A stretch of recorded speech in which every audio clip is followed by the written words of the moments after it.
Hi, everyone. Welcome to the Don Lemon Show. The Don Lemon Show is brought to you by the Freedom from Religion Foundation. And look, you know me. I care a whole lot about actual freedom, not the kind people toss around in slogans. I'm talking about the freedom the Constitution actually promises us. And with the Bill of Rights Day coming up on December 15th, it is a good time to remember that very First Amendment, the one that protects freedom of speech, freedom of the press, and freedom from government-imposed religion. That last one, right? A lot of folks like to skip over it, but we can't afford to skip over it now. Christian nationalism is creeping into places it does not belong. And the Freedom from Religion Foundation, well, they have been holding that line since 1978 in courts, in local government, everywhere these fights show up. And so right now they're running their Season of Reason campaign. And I love this. From Black Friday through December 9th, you can get 20% off of FFRF merch. Wear your values. And they're also doing a 2-for-1 membership for new members. So you can join, you can give a free membership to someone in your life who believes in real freedom too. It applies to new U.S. memberships only, not renewals or lifetime tiers, but it's a real way to support the work. So just visit ffrf.us/shop or text my name, Don, D-O-N, to 511-511. That's ffrf.us/shop or text Don to 511-511 because our rights survive only when we're willing to stand up for them. Text fees may apply. Hello, George Hahn. Hello, Don Lemon. How you doing? How you doing? How you doing? That slipped out. I'm good. Yeah, George, I think. Yeah, right? I don't know if I can, how much more of this I can take because, you know, I try to ignore some stuff because I know it's just a distraction. Like, don't talk about the Epstein files, don't talk about the Epstein files. But then it's like, I don't know if that's a distraction, though. I think that's the thing from which they're trying to distract. No, that's what I'm saying. That's what I'm saying. They're saying don't talk about the Epstein files. But I'm sorry if I got that wrong. But it bothers me because I don't want to focus on the things that are not important. But when you say crazy stuff and you just come up with like crazy distractions, like saying, hey, you know, my political rivals need to be, you know, taken out. And so it's like, what do we do? I saw that post from Truth Social when what was the phrasing? It was punishable by death. Yeah. And I thought, are we done here? Can we be done here? Are we done? I mean, it wasn't the other stuff from the campaign in 2015, 16, you know, the stuff he said with Billy Bush on the, you know, are we allowed to talk that way on your show? Yeah, of course you can say pussy. Yeah. Grab him by the pussy. Like why it went further than that, Don, I don't really know, and now we're here, and now he's saying punishable by death, and that seems to be okay with people. And now we're punished, and now we're, you know, barking at reporters saying quiet piggy. If you want to get me started on that, go right ahead. Do you think on a week like we've just had for Thanksgiving and everyone's giving thanks or whatever, do you ever think that he like looks back and says, you know, no, that he takes stock and No, I think there is no introspection in that guy. None. I'm no therapist, but I would bet everything I have in my life that he makes no considerations for, you know, how am I doing? Am I being a good person? Did I go too far? I don't think there's any function like that goes on in his brain, his psyche, or whatever. I don't think his intellect has that standard equipment. I really do. Yeah. George, I think we talked about it a little bit, but do you think this is the moment that breaks the MAGA spell? Are we in the spell breaking era of the MAGA Trump? Here's what I think. Since you asked, here's what I think. Let's go. I'm going to dial back to the election. Okay. The one we just had where you mean a couple of Tuesdays ago or 2024? Correct. The couple Tuesdays ago where we had two governesses, and I mean real governors, not nannies, um, in Virginia and New Jersey, and then we've got Mamdani's victory here in New York, and we had the Prop 50 situation in California. Now, about those campaigns that Mm-hmm. led to not just a tiny little inching forward victory, but they were big margins, right? And the messaging on all of those campaigns wasn't just an anti-Trump, a code of anti-Trump messaging. No, no, no, no, no. The messaging on those campaigns, the feature, front and center, the star of their messaging was anti-Trumpness. I mean, it was a real sort of middle finger almost in the campaigns. And they didn't just win by a little, they won by a lot. So that was one sign to me. And the other one is Marjorie Taylor Greene, who is not my favorite person. I'm not inviting her over for tea anytime soon / never. But her defection, as it were, she is sort of showing to us and to the rest of MAGA in this weird time with himself that you can flip a middle finger to him and not just survive, but kind of thrive, and that there is life after this. So that is a long answer to your question about is MAGA falling apart? I think yes. I think it's, and I say yes. Let's qualify it. I'm no expert. These are just anecdotal, feelings that rule my life. But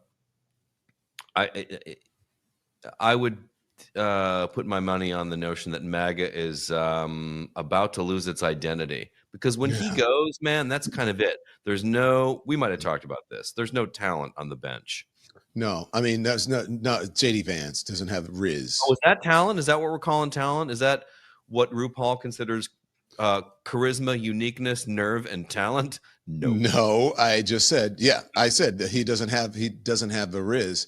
And I mean, his talent is being able to bullshit and just to, right, suck up to the boss and say whatever the boss needs. But that's really all you need to be a part of the Donald Trump administration, or to be in his good graces, is just to suck up to him. So you're not buying the Marjorie Taylor Greene thing, right? I think she probably sees the writing on the wall. There are some parts of her agenda that demonstrates a savvy. It's really savvier than I gave her credit for. Yeah, same. And I think she knows that there is no future with him. There is no future. I think I just kind of realized it as I said it. There is no future. Mm-hmm. There is no future with him and past him. It's done. Mm-hmm. Really. That's a very good, that's an astute assessment, and Thank something you. something that I know. Your hair looks great today. Amazing. Your hair. So, I love John Heilman, right? And I just think he's really bright, and he said something that really stuck with me. He said, look at all these people who are pulling away from Donald Trump, or who are distancing themselves from Donald Trump. He said, have they become weaker? And I said, no, they haven't. He goes, as a matter of fact, they've become stronger and more relevant. And so that's the sign that this is over, or at least, I'm paraphrasing here, is on the way out. But people are going to start realizing that, their power and their autonomy is in their constituents and in themselves, rather than in someone who is a lame duck. And so, do you think Marjorie Taylor Greene has become weaker? I don't, because she's going to get elected in Georgia. They love her if she wants to go back there, and she has aspirations for a higher office, and she might just do it. Mm-hmm. That's what I mean. I think that by saying that she's got a certain savvy that I had not noticed before, or maybe just wasn't paying attention, or I don't know, it doesn't matter. I just think she sees clearly, as I said, that there is no future. There's no present or future with him. Yeah. And so she's moving on. I've been wanting to discuss this with you because, we haven't spoken for a while since. Yes, these are mine. It's been a bit since this happened, but I'm talking about the whole, sedition thing again, right? Okay. The hypocrisy for me, when the pearl clutching around Charlie Kirk's death, and not Charlie Kirk's death, but the response from the Republican Party and MAGA around Charlie Kirk's death. Obviously, it should not have happened. It is terrible. You have to say that because, I'm not belittling, making, light of what happened to him. Right. But they got all up in arms about people saying, hey, you know what? Charlie Kirk said some really awful things. There are certain demographics and certain people in this country who he insulted. Black people. I'm nervous when I get on a plane when there's a black pilot. That's what he says. Black women, they don't have the brain processing power to do certain things. Members of the LGBTQ plus community, same thing, insulting for that to them. And to point that out, it was blasphemy. And somehow the words that you were speaking were somehow condoning violence. And what this thing showed to me when it happened last week was that it's hypocrisy. It's all bullshit. They don't care about political violence. They only care about it when it's something that they can grift on or that they can elevate themselves with. And that's what they did with Charlie Kirk. They grifted off of his death and they elevated himself. And when people pointed that out, they got upset and said, oh my gosh, how can you do that? He's just, he just died yesterday or a couple of days ago. Do you know what I'm saying? It's complete hypocrisy. And when Donald Trump does it, it's okay to say punishable by death. You know what I mean? It's just such blatant, open, boldface hypocrisy and bullshit. It's a real, I guess, is it a double standard? Is that the correct application of that term? Yeah, it's a double standard. You have one standard for somebody else that you don't have for yourself. Right. So if any of this were going on with anyone on the left, oh my good Lord, don't we know how much of a field day Fox News would be having? Don't we know how much Laura Ingram's hair would be on fire? Or Slouch Gutfeld, or Jesse Waters. Slouch Gutfeld. What the fuck is that? Is he a slouch? I don't watch. Is that what he does? Does he have a spine? He's the anti-posture. Slouch Gutfeld. I can't believe I feel sorry for anybody who lets him inside them. But I can't believe he got that far. But that slouch of a man, they would dig into this. That picture in my head. Oh, okay, go ahead. Sorry. Hashtag you're welcome. But they would do the pile on Jessica Tarlov and just like not let up if this were coming from the other direction. Like, Don, none of this. You know this. I know this. Any thinking person with a half an intellect knows this. That he's an insurrectionist. January 6th is on him. Mm-hmm. And all of the fire and heat is because of him. And shootings, largely, the rising temperatures are because of him. And the right and his cohort and members, the elected official members of MAGA, the circus, don't want to take any real accountability than an adult would. Because I believe that it's all fear. It's all fear. They're not leading. They're they're in the business of self-preservation. They want to stay in office, or they are legitimately afraid for their lives, or were. I'm sensing, again, because I'm like I'm Spider-Man, that kind of urgency, like the physical threat thing, is kind of dying down. Although Marjorie Taylor Greene may want to differ. But I guess what I'm trying to say, and the notion I'm getting is that he's lost his mojo, and the party is winding down. The party is winding down. Like the caterers are starting to clean up. Yeah. They're starting the light. They're like, oh, the lights got a little brighter in the room. People are starting to leave. Yeah, it's not that clean. And look at all this stuff. Oh wow, look at the paint on the walls. The walls need paint. You know what I'm saying? The DJ already played this song. Oh yeah. The DJ's played this song for a long, long, long time. Yeah. Yeah. Support for the show comes from heat holders. And listen, if you have watched me long enough, you know I can't stand cold feet. I wear these socks all winter. They're 7 times warmer than cotton. They've got the lab test to prove it. And my toes basically are on vacation every time I put them on. But here's what people don't realize. Heat holders didn't stop at socks. They took that same warmth and they put it into hats, gloves, base layers, pajamas, even blankets, vests. I love their blankets and I love their pajamas as well. So I'm telling you, on a chilly night, it is my little sanctuary. And their base layers come in 3 different warmth levels. And so whether you are dealing with a light chill or a full-on winter misery, they've got you covered. Plus the jackets and the fleece vest, super warm without feeling bulky.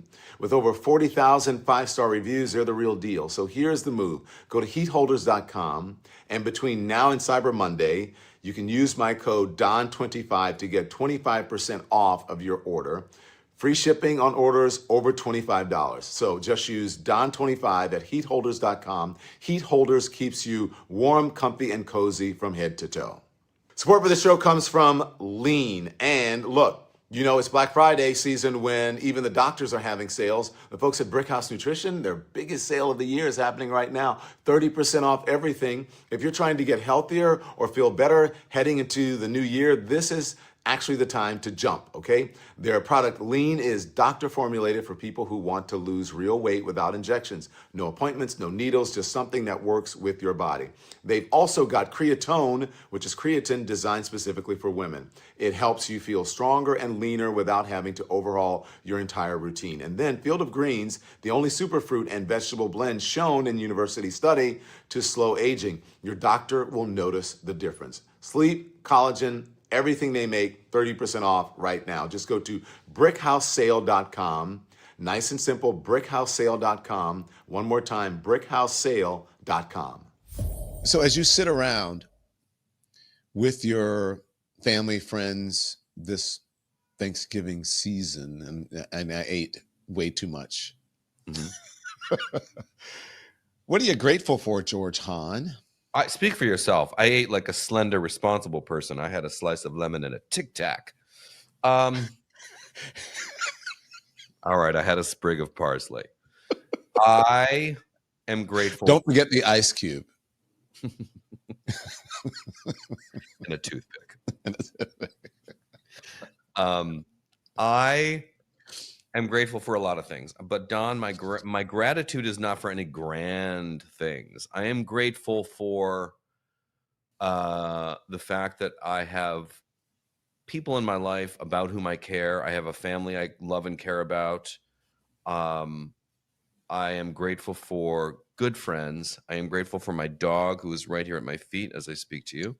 I am grateful that I have this cute little 1-bedroom. It's not much. It's just my little place. I'm in Manhattan, in New York City, my favorite city in the world.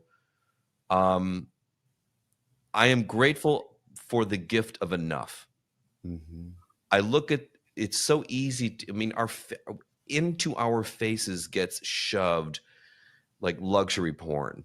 And I don't understand billionaire culture. I look at it and think, what are you like? You have money for 7 lifetimes. What are you doing with it other than buying another ugly fucking house and another ugly fucking car and more ugly fucking clothes that are really for a body that is 30 years younger than you, but knock yourself out. Like, what are these people doing with this money? I have the gift of enough. I'm really grateful for it. If more things come my way in terms of a windfall, fantastic. But I'm grateful that I look at the landscape that is my life right now in terms of friends, loved ones, a dog. I miss my other one I lost earlier this year, as you know. And I have a lot of gratitude for very simple, not grandiose things. George, I don't want to be insulting, but how old are you? 55. Okay, so we're around the same age. That's why I asked, because I was just doing a show. I don't know if you get this guy, Chip Connolly, and he has a show. He's a digital show or podcast called The Midlife Chrysalis, right? Which is like come out of your cocoon, blah, blah, blah. And so around that age is when people really start to feel the way that you feel. And I feel very similarly. Like I this is enough for me. This is like, and it's really, really, really good. And Oh, do you know what I mean? This is enough. And I go to people, not, I'm not not chasing. there's anything wrong with that, but I go to people's and like, these McMansions, and I'm like, why on earth do you need all of this? Why do you have all of this? It's a lot. And maybe you had kids or whatever, but paring down and you in your one bedroom, I mean, I love that. We pared down recently, about a year or so ago, a little over a year and a half. And I love it. I think it's great because it's manageable. Um, and you focus more on people and the dogs and not things. And yeah, I'm in a very similar place as you. Like, this is enough. And guess what? It is really, really, really great. Now, if some huge windfall comes, great. But I'll probably give a lot of it away if there's some huge windfall would come. How much do you need? I don't. Well, the honest answer to that question, I guess it was rhetorical. I don't know. I don't need much. I really don't. And what I need, here's what I need. What I need is, and this is just the material shit. I need to pay for my housing, my food, my housing, my health care, and my taxes painlessly. Like Right. that would be nice. And I've had moments like that. I'm kind of at that now-ish. Well, no, sometimes it is a little painful, um, uh, but I don't. I guess what I'm trying to say is that I have been exposed to a lot of luxury in my time, and the owners of said luxury don't strike me as particularly happy, or any Mm. happier than I am. You know, um, yeah, I'm everything's okay. But You you know, love what you do too. And I love what I do. I always tell people, like, they're like, oh my God, Don, you're working your ass off. And I'll go, yeah, I'm working my ass off. And then I just realized it almost as I'm saying it, but recently, I'm not working my ass off. I'm working more, mhm. but I'm loving what I'm doing. So it just balances itself out because I I get that love it. distinct impression about you, and I Yeah. see what you're doing on Insta. Every time I open Instagram, it seems like you're live, and you are out on the street, you're carrying the wood, you're doing the work. But at the same time, as I observe you and as I know you, I get the distinct impression that you're enjoying it. Yeah. I am Right. really enjoying it. And people, someone called me, they're writing an article about, about like a successful people or something in this or just in the business or whatever. And they asked me, I said, look, I was voice texting them on my way from getting my haircut on a city bike, right? And so I'm like, blah, blah, blah, blah, blah, blah, blah, blah, blah, putting it in the text That's saying, a okay. safety concern, I pal. know, but I'm in the bike lane. Okay. I'm in the bike lane and I'm going slow. And so then I stop at the stop sign or at the red light and a mail truck goes by. And the guy goes and he looks at me, he goes, hey, you. And then he looks at me and he says, go Trump. And I said, thanks for watching. Okay. You all right.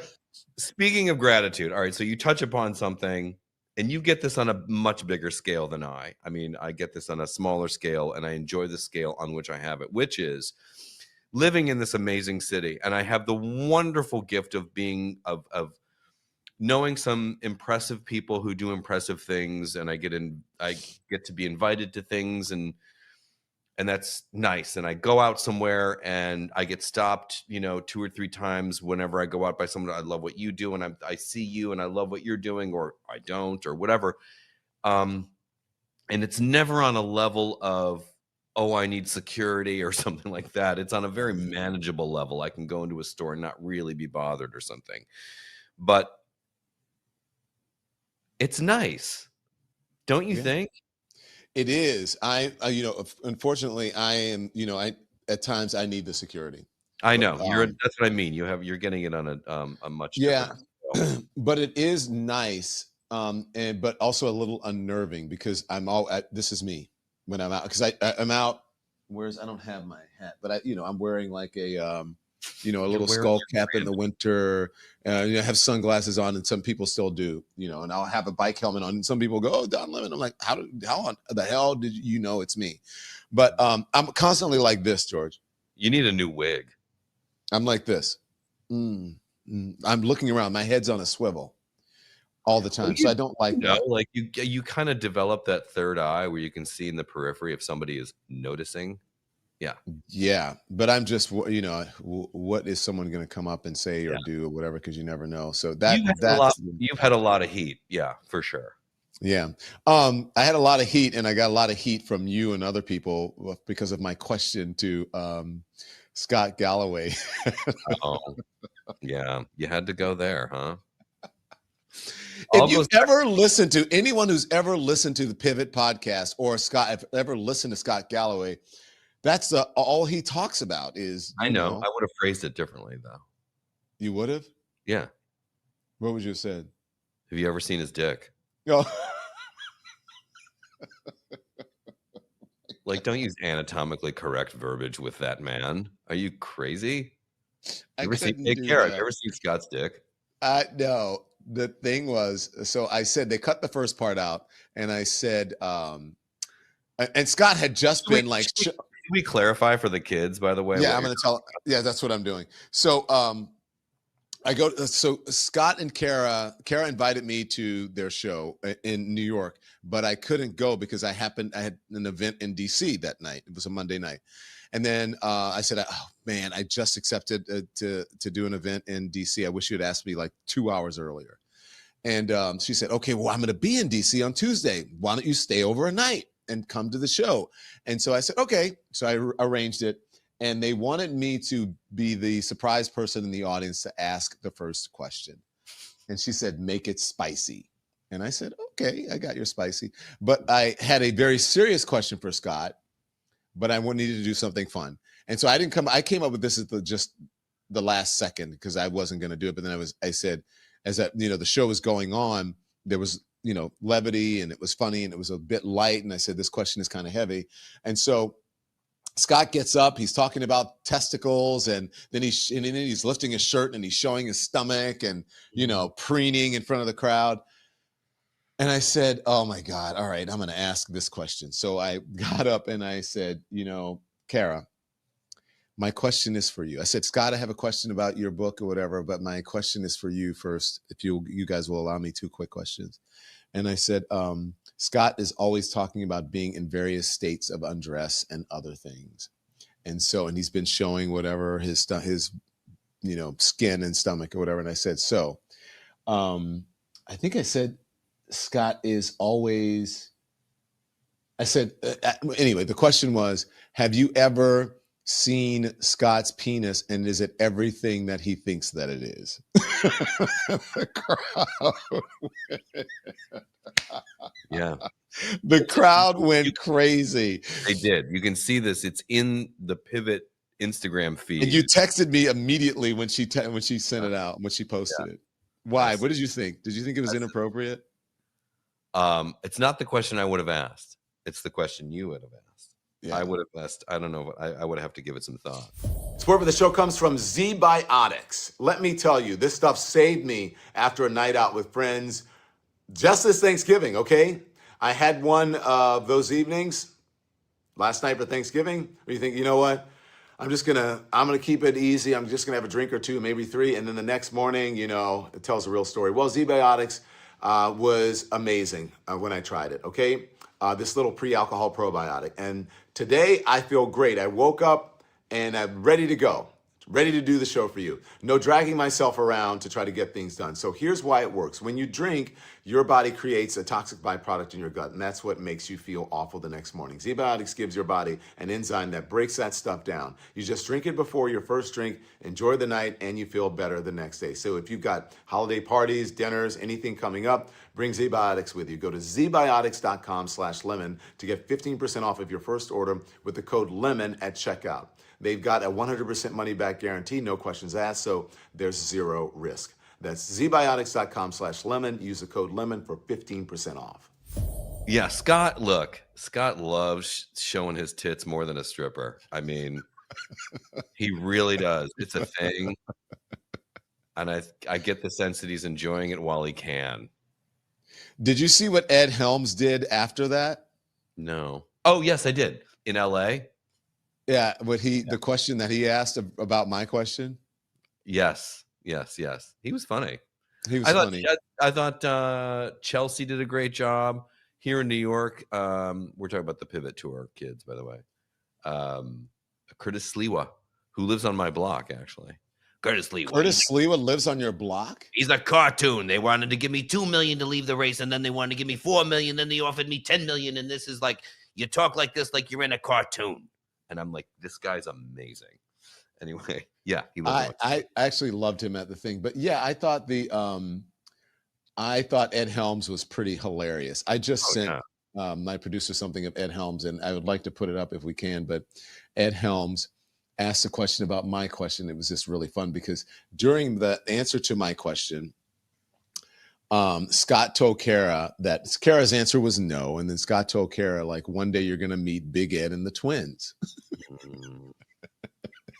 And so then Ed Helms asked this question. Hi there. My name is Ed Helms. I have a question for you. Okay. So you guys are on tour. You had a show in Washington, D.C. very recently. And I saw on social media that Don Lemon asked a question to you two that was awkward. It was borderline inappropriate. That's not the issue. Had I seen Scott's penis? That was the question, yeah. Yes. But that's not where I'm going. The point is that, Scott, in your answer to that question, you referred to your genitals as Big Ed and the twins. And that jumped out at me, and I had to, this is awkward. We know each other. Did you name your genitals after me?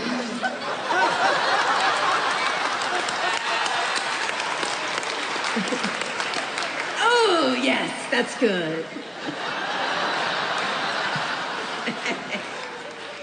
So, I'm just super into you, Ed. But in terms of nomenclature around my private parts, you have not entered the equation yet. But still time, and there's an after party, but no, not yet, Ed. Awesome. We'll see what happens. All right. Thank you.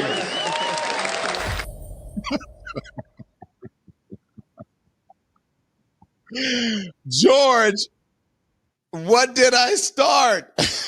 That was funny. You have to admit that was pretty good. Yeah, it's really good. What did you start? You further you further elevated the legend around Scott's cock. That is the crime of which you stand charged.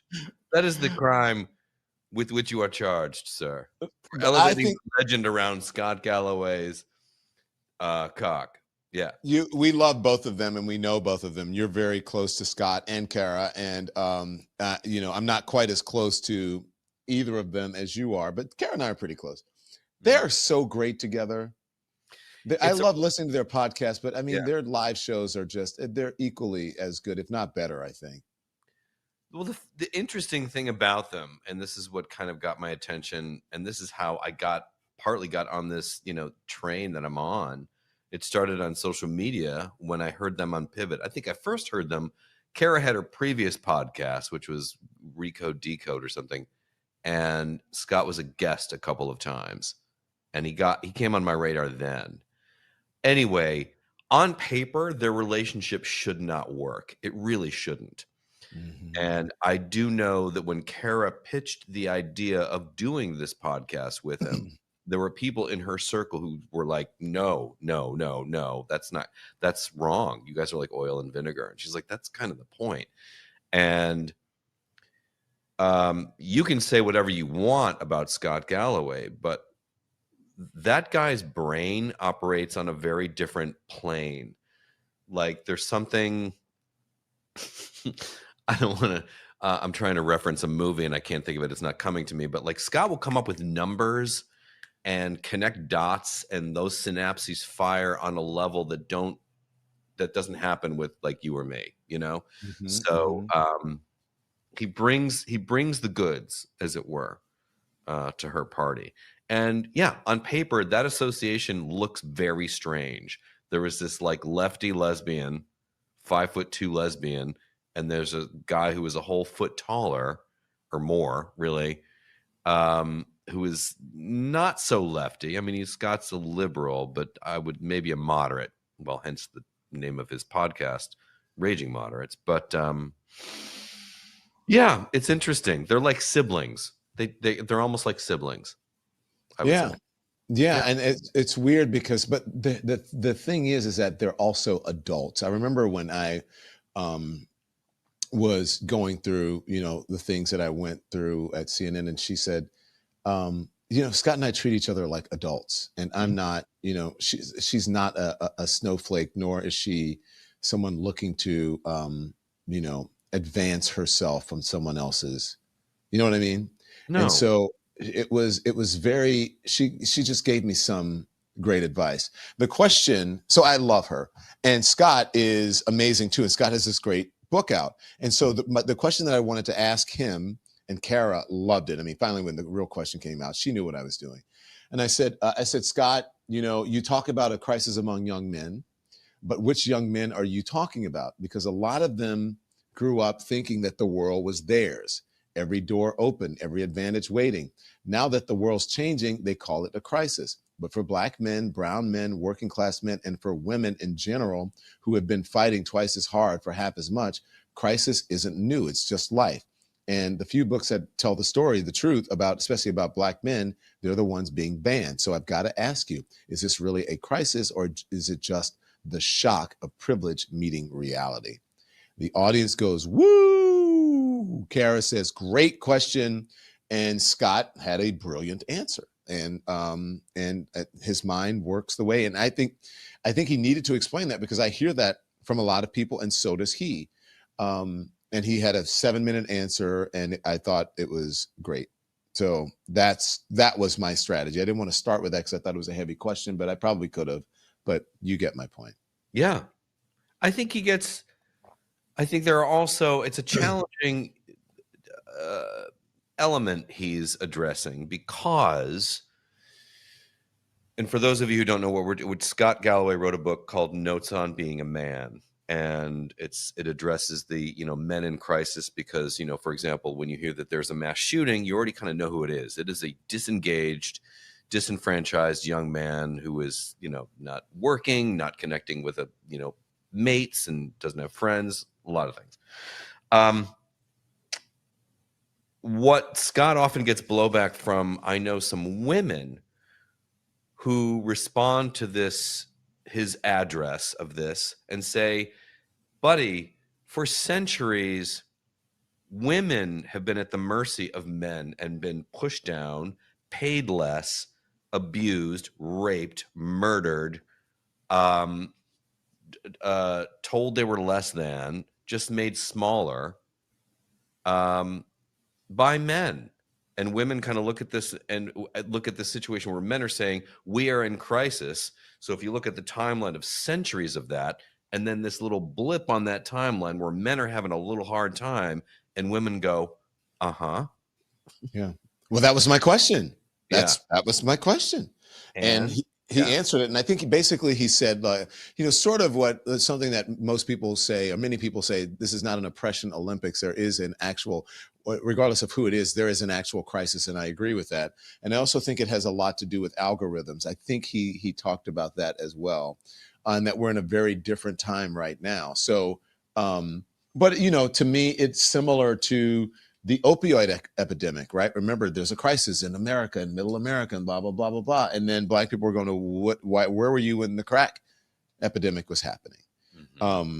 But both are crises. And, just because something didn't happen for one demographic, we should be cognizant of that. We should learn from that.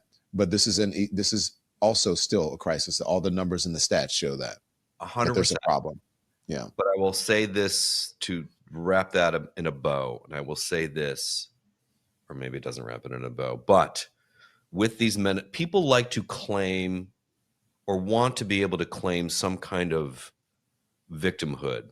Like, remember around 9/11, people love to be able to claim some kind of closeness to it. Like, well, my son-in-law almost went to work in the towers that day. Like, they want to have some connection to the tragedy, you know?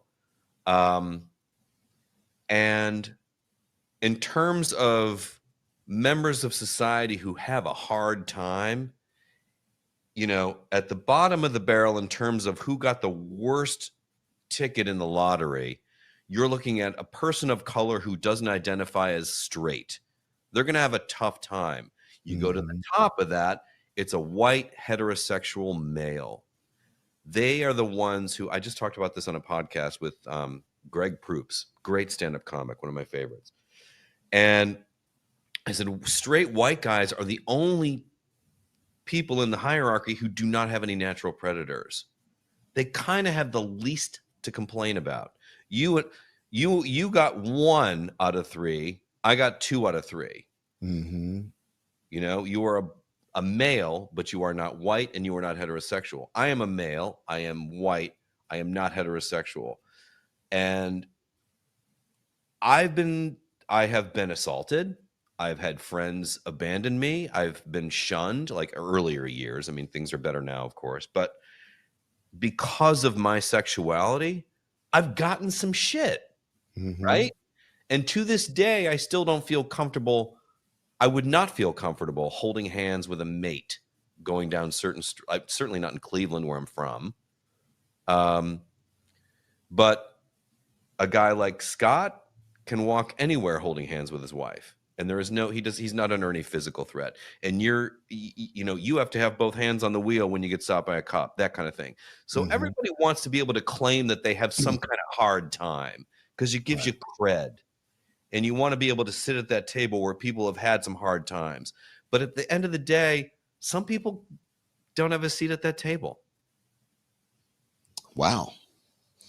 Well, I think that's a great place to end. And I'll tell you what I'm grateful for this Thanksgiving season is I'm grateful for my friendship with you. And I'm grateful that we get to do this. And I hope that we will continue. I think we'd do a great podcast. I think we'd be great. But maybe we don't fight as much as Kara and Scott. So we'd have to figure out how to make that part work. Yeah. Where's the tension? Yeah. Where's the tension? We'd have to come up. White. It's because I'm fucking white.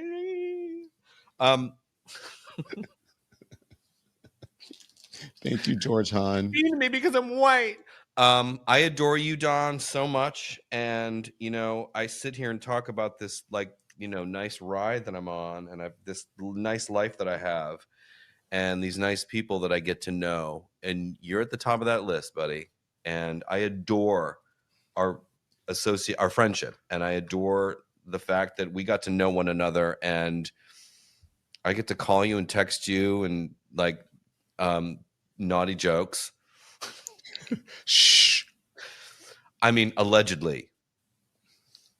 And no, I mean, I love that we can just cut it up and have a good time. I love that you're in my life, buddy. I'm grateful. So grateful for that. And I always love you. Okay, Kevin Costner, I'll see ya. I wanna run to you. I would be Whitney and you would be Kevin Costner. Okay. I'll be your bodyguard. Love you, buddy. Love you, baby. Thanks so much for watching, everybody. Your support means the world to us.